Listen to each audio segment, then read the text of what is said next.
Are you happy? It's a simple question, but we all know that happiness can be really hard to find.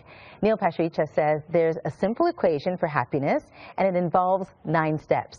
He shares them in his new book, The Happiness Equation. We're so pleased to have Neil join us in studio. And so many people know you from the book of Awesome. Yeah. But I love the reason behind this book, because you were writing to your unborn son. I mean, I was on a flight home from our honeymoon, and my wife wasn't feeling well. We had a layover. She goes to the pharmacy.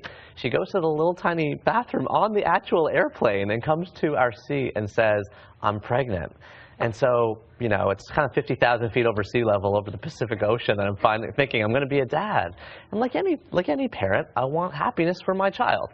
And so I spend the next 9 months writing every morning before work everything I can, and that turns into a 300-page letter, which has evolved into the happiness equation. So this book actually is the letter I wrote for I didn't know it was a boy or girl, but my son, to try to give him everything I'd learned and had understood about what it takes to be happy. And, and I love this, on the front of the cover, the happiness equation, you say want nothing plus do anything equals have everything. And it seems simple, but really at the crux of this is, money can't buy happiness. We know, that seems simple, but a lot of people seem to try to fill gaps that way. Well, I mean, I absolutely agree with you. I mean, for the first time ever, university graduates are saying they want happiness over wealth. And this time in our society today, we have more wealth than we've ever had before. That's the point. More freedom, more technology, more safety, more food, more everything. But why aren't we happy? But we're no happier than we were 50 years ago. Our happiness hasn't budged at all.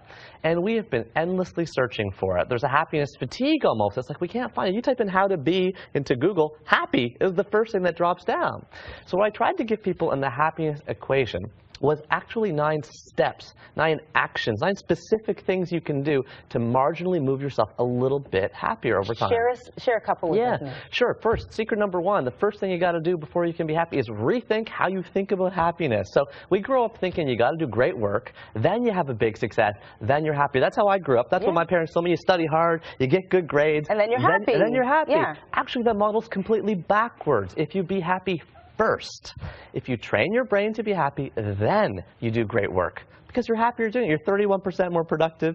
We know these studies now. And then you have big success after. So how do you be happy first? Well, in the book I lay out a few simple things.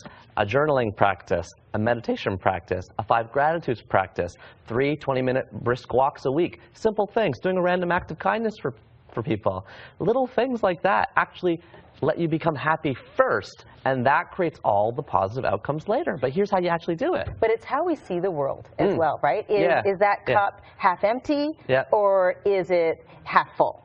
It's that perspective. People always ask me that question. You know what, Marcy? It's refillable.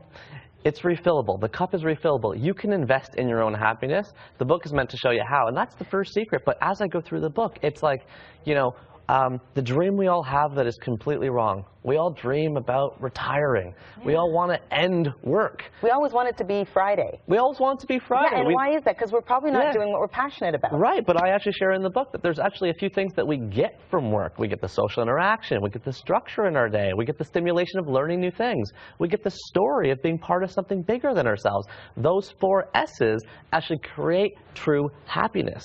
It could be volunteer work, it could be charity work, it could be anything you want. But you need those S's to be happy. So don't just give up work. Don't just strive for that, because that could lead to unhappiness. Fortune magazine says 2 most dangerous years of our life are the year you're born and the year you retire. So in the book I put forth a model for how to make sure you have those 4 S's every day. You know what? Speaking of S's, that Saturday morning test. And I love how you talked about that. You say Saturday morning when, you maybe don't have a lot to do. Think about what you'd want to do. You have time on your hands. What is the thing you'd want to be doing?